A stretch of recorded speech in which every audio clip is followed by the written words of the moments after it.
Давайте. Arı turp. Demi birinci Roşan.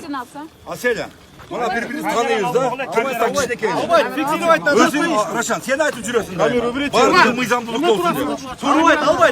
Vardır. Korupsiyonun çok kılıç gerek mıyzamlılık olsun vardır. Asela. Kameru bir için. Кидайте, на людей! На людей не кидайте! Адам bozla, adam! Yok, güç kollama ola. Video mu çağırıyorsun?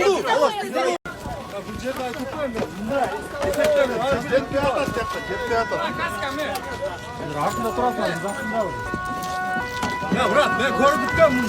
Ya kapancım mı? İstersen varlık var mı?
Hangisine ben?